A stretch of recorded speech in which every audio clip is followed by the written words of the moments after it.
regime change, in this case Putin, must go, continue? Well, the world's most dangerous walrus has reared his ugly head. Look at the byline on this. That's John Bolton basically saying Putin must go. Now's the time for regime change. He was taking Biden's offhanded comments a couple of months ago. You remember when Biden said, this guy needs to be taken out. For God's sake, he needs to go. That was the rallying cry for Bolton. Look, John Bolton's been relegated to writing for 1945.org or whatever. I mean, this is just like a low grade kind of cutout blog here for propaganda. Go to his Twitter feed here. My latest article, the headline is clear. He's touting his own headline. Putin must go. Now is the time for regime change in Russia.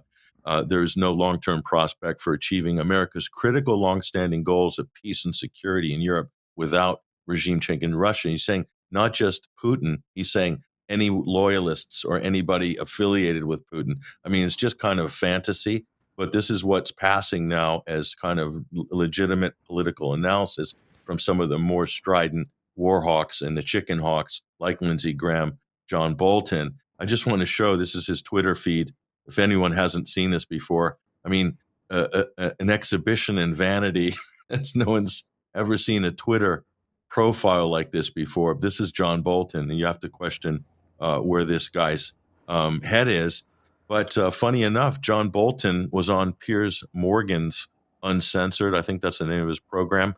And he was opposite Stella Assange. I don't know if you have that clip to hand or not. Yeah, well, we'll come to that in a second. Let's just mention, if you like what the UK Column does, you would like to support us, then please head over to community.ukcolumn.org, or you could pick something up from the UK Column shop. But please do share any of the material you find on the various platforms. So yes, Patrick, let's come on to the issue of Stella Assange and the video. Just introduce this for us. Yeah, this is on Piers Morgan's program. They had Stella, so to credit to the program, they had her on as an in-studio guest, and they had John Bolton being beamed in. So this is Stella Assange versus John Bolton, and it's a very interesting and incredible exchange. Let's watch this. He's committed clear criminal activity. He's no more a journalist than the chair I'm sitting on. The information that he divulged did, in fact, put many people in jeopardy. It undercut the ability of the United States to have confidential diplomatic communications, not just with other foreign governments, but in many countries with dissidents, people who, even speaking to American diplomats, could find themselves in trouble. And so, you know, he's been complaining about his treatment over the past period of time. He's the one who sought asylum in the Ecuadorian embassy. Now he faces extradition to the United States. I presume he will get due process in the United Kingdom to determine whether extradition should go forward. And when he gets to the United States, he'll get due process here. And I hope he gets at least 176 years in jail for what he did. Stella? Well, of course, Ambassador Bolton is kind of the ideological nemesis of Julian. He has, during his time for the Bush administration and later the Trump administration, sought to undermine the international legal system, ensure that the U.S. is not under the International Criminal Court's jurisdiction. And if it was, Mr. Bolton might in fact, be prosecuted under the ICC.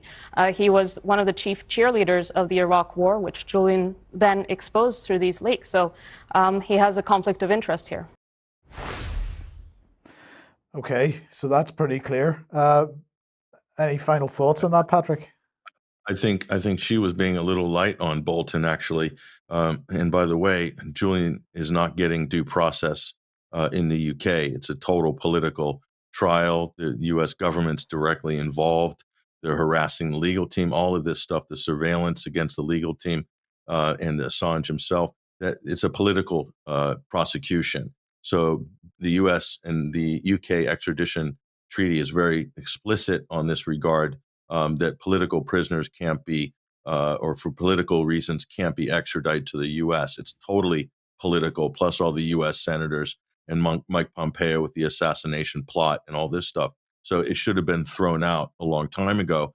But the UK is doing their sort of dutiful, sort of playing that poodle role by keeping him on ice for Uncle Sam to such a time when they can extradite him to save face for an embarrassing exposure of what WikiLeaks did, exposing the U.S. Exploits in Iraq. And I might add as well that Piers Morgan was being somewhat objective, I guess, neutral in this, but at least the producers for the show got both of them on at the same time, and it's such a rarity that you'll ever see that in anything like approaching a mainstream, so-called mainstream outlet. So in a way, it was good to see, but this guy, his life is absolutely in jeopardy right now in Yes. Belmarsh prison. So this is a really worrying and bad situation all around. Okay, well, we'll just, thanks for that, Patrick. We'll just remind everybody that the Free Assange Human Chain event is taking place tomorrow, 1 p.m. There is a train strike happening, so that could be problematic, but nonetheless, plenty of people in London that could be taking part in that, even if I'm sure there are buses coming down as well. But do get to that if you possibly can. Now, let's move on. And Ian,